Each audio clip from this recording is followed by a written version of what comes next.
Pada hari itu merupakan sebuah awal kedatangan orang-orang Belanda di negeri ini. Kita hidup dalam penderitaan atas dasar kekuasaan, keyakinan, dan kekayaan. Mereka datang ke negeri ini. Kita sebagai masyarakat pribumi melakukan perlawanan hingga muncul seorang raja yang akan mempelopori perlawanan kami terhadap mereka.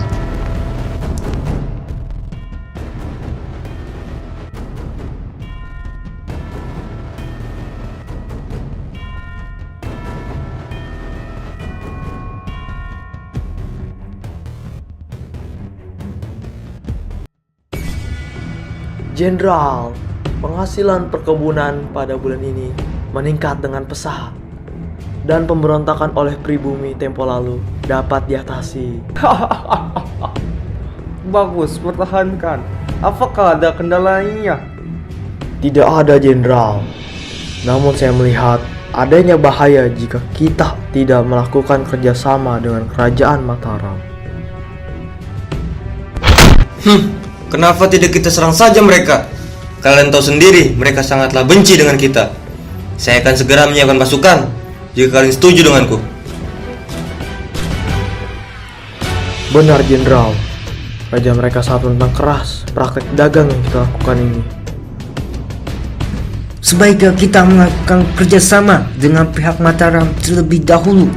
Segera kirim utusan ke sana.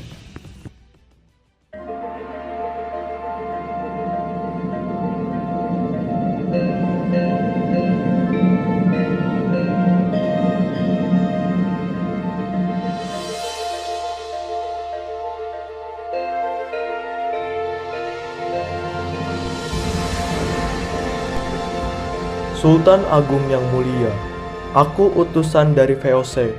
Kami ingin menjalin hubungan persahabatan dengan pihak kalian. Apakah Anda setuju, Sultan? Tidak, Mataram Islam tidak akan bekerja sama dengan pihak POC. Kerjasama apa? Kalian hanya menimbulkan penderitaan bagi kami. Sebaiknya kalian pergi dari negeri ini dan membawa pulang impian kalian itu. Pada tahun 1625, setelah Surabaya bergabung menjadi daerah kekuasaan Mataram Islam, Sultan Agung mengutus Temenggung Baruweksa untuk menyerang VOC di Batavia bersama pasukannya. Temenggung pun segera melakukan persiapan bersama pasukannya dan segera menuju Batavia.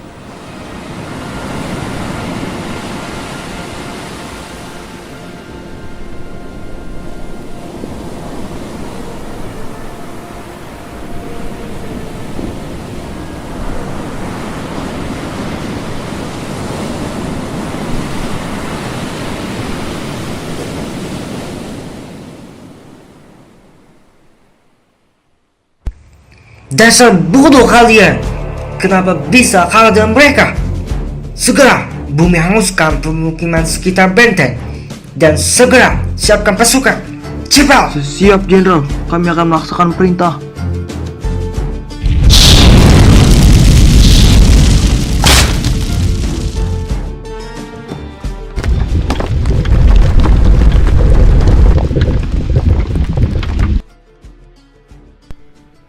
Itu dia benteng Holland. Bersiaplah kalian semua. Kita akan mulai menyerang.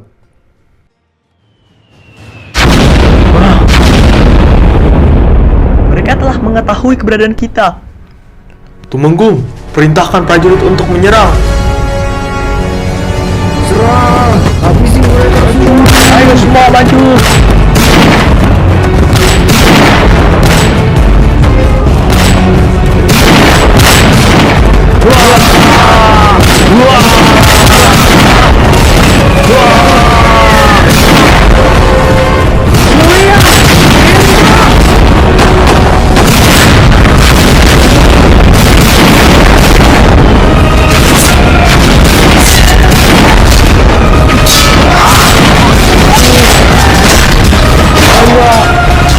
Mereka tembak.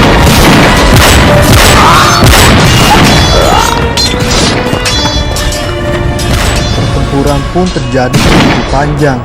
Seminggu Agung bersama pasukannya tewas. Sekitar 200 pasukan Mataram Islam gugur dalam pertempuran ini. Mataram Islam mengalami kekalahan dikarenakan pasukan yang dipimpin oleh Temenggung Agul-Agul terlambat membantu penyerangan. Ia pun sedikit melakukan penyerangan dan kembali ke kerajaan. Setelah mengalami kegagalan pada penyerangan pertama, Sultan Agung tidak berkecil hati. Sultan Agung bersiap melakukan penyerangan kedua yang dipimpin oleh Kiai Adipati Juminah.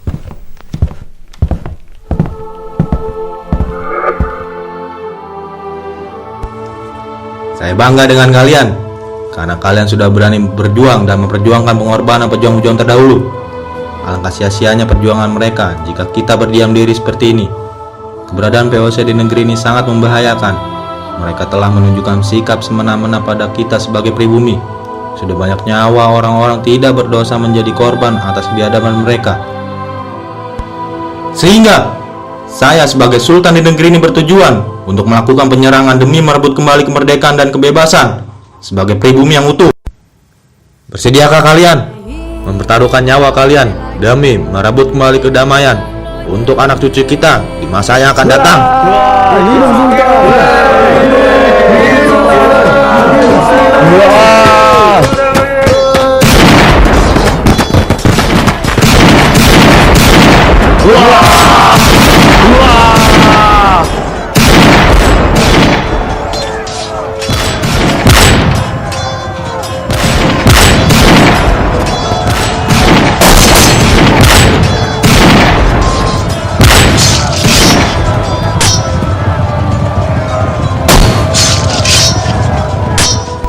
Penyerangan kedua yang dilakukan oleh Mataram Islam berujung dengan kekalahan.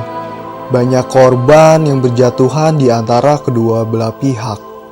Sultan Agung Sang Raja Mataram Islam. Ia pejuang sejati. Ia adalah pelopor perlawanan terhadap ketidakadilan. Beliau merupakan sosok teladan bagi perjuangan rakyat dalam melawan penjajahan di Nusantara.